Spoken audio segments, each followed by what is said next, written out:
السلام علیکم dear guys, how are you? کیسے ہیں آپ سب؟ تو میں ہوں آپ کے مطیبہ راجپوت۔ تو جو ہماری آج کے ایپیسوڈ نمبر 12 ہے، محبت۔ فانی کے جانے کے بعد میر شکستہ دل ڈیر سا گیا تھا اور وہیں گھٹنوں کے بل بیٹھ گیا۔ اس کو آج اپنے کیے پر شدید پچھتاوا تھا کہ وہ جانے انجانے میں بہت غلط کر بیٹھا تھا، اپنے ساتھ بھی اپنی محبت کے ساتھ بھی۔ کسی نے بالکل ٹھیک ہی کہا ہے، محبت کبھی آسانی سے نہیں ملتی، اور اب محبت کر ہی لی ہے تو اب پیچھے ہٹنا تو سراسر بے وقوفی تھی۔ اب چاہے جتنی بھی آزمائشوں سے گزرنا پڑے، المیر نے گزرنا تھا اور اپنی محبت کو حاصل کرنا تھا۔ میر خود سے وعدہ کرتا وہاں سے اٹھا اور اپنے کمرے کی طرف چل دیا، کیونکہ اوپر تو اس کا جانے کا بالکل ارادہ نہیں تھا۔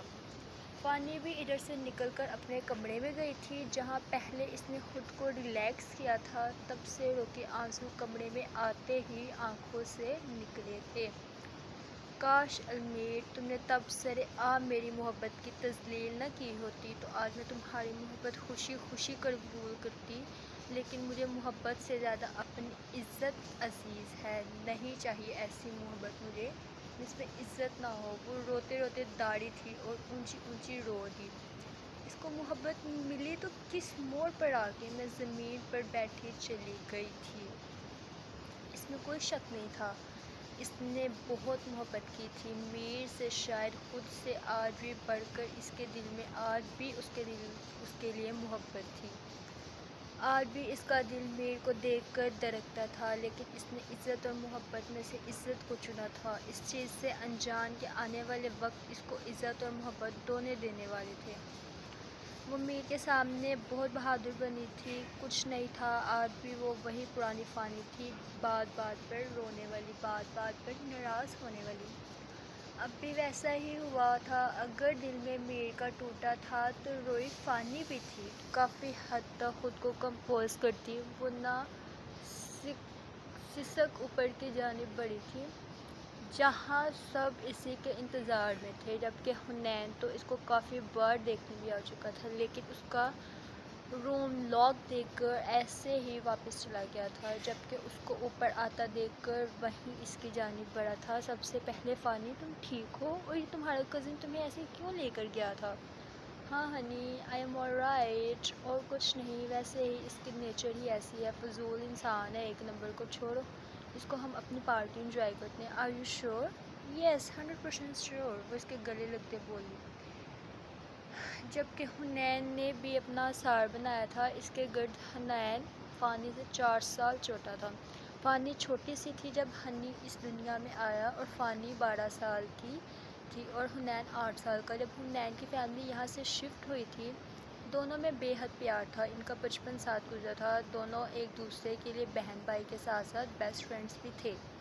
ان کے یہاں سے جانے کے بعد ان کے درمیان محبت کم نہ ہوئی تھی، ان کی اتنی اسٹرانگ بانڈنگ تھی کہ حنین نے کبھی اسے آپی کہنے کی زحمت نہیں کی تھی، اور نہ فانی نے کبھی کہا۔ ہاں البتہ ایسا کوئی کام نہیں کہ حنین کو امید ہو فانی انکار کرے گی، تب آپی جان کے کہہ کے مخاطب کرتا تھا، جسے فانی سمجھ جاتی تھی کہ جناب جو کام ہے۔ ان دونوں کے درمیان گہرے تعلق سے سبھی واقف تھے سوائے میر سے، اس لیے جب وہ ہنی کے ساتھ ہوتی، میر آپے سے باہر ہو جاتا تھا، اور سب ہی تک اس کو دیکھتے رہ جاتے تھے۔ سب لوگ انجوائے کر رہے تھے کہ کچھ دیر پہلے جا عنصر ظاہر ہو چکا تھا، وہ پھر چڑھ کر مستی کر رہی تھی۔ فاتحہ اور فانی کو سنگنگ شوق تھا، جو کہ دونوں بس ایسے کزنز میں ہی گا کر انجوائے کرتی تھی۔ اب بھی سب کی فرمائش پر وہ دونوں تیار تھی گانے کے لیے۔ فانی نے فاتحہ کو فڑار پکڑایا کہ وہ گٹار بجائے، تو فاتحہ دن سیٹ کرتی فانی کو اشارہ کر گئی تھی، جس میں دونوں تیار تھیں۔ میری روح کا پرندہ پھڑ پھڑائے، لیکن سکون کا جزیرہ مل نہ پائے۔ گائز، یہ سانگ آپ خود ریڈ کر لیجیے گا بیکاز میری آواز سے آپ لوگ ڈر جائیں گے۔ وہ دونوں گانا گا کے خاموش ہوئی تو اب کی بار سب نے صرف فانی سے گانا سننے کی فرمائش کی تھی، جس پر فانی تا گئی تھی۔ اب کی بار گٹار بھی فانی کے ہاتھ میں تھا، جس پر وہ دن سٹ کر رہی تھی۔ اوڑے پیا اوڑے پیا اوڑے پیا ہائے اوڑے پیا، یہ سانگ وہ گا رہی تھی۔ وہ مسلسل آنکھیں بند کیے وہی سب یاد کر رہی تھی۔ اوڑے پیا نظریں بولے دنیا تولے، دل کی زبان ہائے دل کی زبان، عشق مانگے عشق چاہے کوئی طوفان ہائے۔ گانا ختم کرتی وہ خاموش ہوئی، جب سب کی تالیاں اس کو ہوش کی دنیا میں واپس لائی تھی۔ تنہا وہ بس مسکراتی تھی اور گٹار سائیڈ پر رکھا تھا۔ اف فانی، یار قسم سے کیا گایا ہے، مزہ آ گیا قسم سے، سب اس کی تعریف کر رہے تھے۔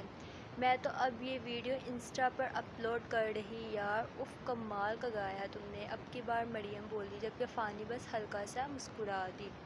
فانی کے موبائل پر کال آئی، جس کو اس نے ریسیو کیا۔ چلو بھائی پارسلز آ گئے، کون جائے گا میرے ساتھ ریسیو کرنے؟ ہم تو نہیں جا رہے، سب ایک ساتھ بولے، جبکہ اس نے سب کو آنکھیں چھوٹی کر کے دیکھا تھا۔ چلو یار میں چلتی ہوں اپنی جانو کے ساتھ۔ فاتحہ تھی جو فوراً بولی تو وہ دونوں سیڑھیاں اتر گئی تھیں۔ وہ مین گیٹ پر پہنچتی اپنے پارسلز ریسیو کر چکی تھی اور ملازمہ اور فارس کے ہاتھ اوپر پہنچانے کا بول کر 5 منٹ کر کے مڑی ہی تھی کہ جب فاتحہ کی نظر میر پر پڑی۔ فانی تو دیکھ کر بھی ان دیکھا کر گئی تھی۔ فانی وہ دیکھو میر بھائی، ان کو بھی بولو آ جائیں، تو خود بولو میں جا رہی ہوں، وہ کہتی اور وہ جا چکی تھی، جبکہ فاتح سرنا میں ہلاتی میر کی طرف قدم بڑھا گئی تھی، جو کہ اپنے موبائل میں کچھ دیر تک کھویا ہوا تھا، جبکہ قریب جانے پر پتہ چلا وہ فانی کا کچھ دیر پہلے گایا ہوا گانا سن رہا تھا۔ میر بھائی، فاتح نے اس سے تھوڑے فاصلے پر کھڑے ہو کر اسے پکارا تھا۔ جی، وہ اس کی طرف دیکھ کر بولا، آپ بھی اوپر آ جائیں نا، سب آپ کا انتظار کر رہے ہیں۔ فانی نے کہا میں آپ کو بلا لاؤں؟ جبکہ وہ ناسمجھی سے اسے دیکھ رہا تھا۔ اگر کچھ دیر پہلے والا واقعہ نہ ہوا ہوتا تو وہ یقین کر لیتا، لیکن اب یہ ناقابل یقین بات تھی۔ سو گائز، کیسے لگی آپ کو آج کی ہماری ایپیسوڈ؟ انٹرسٹنگ تھی نا؟ نیکسٹ ایپیسوڈ انشاءاللہ سون ہم اپلوڈ کریں گے، پلیز لائک سے سبسکرائب ضرور کر دیا کریں۔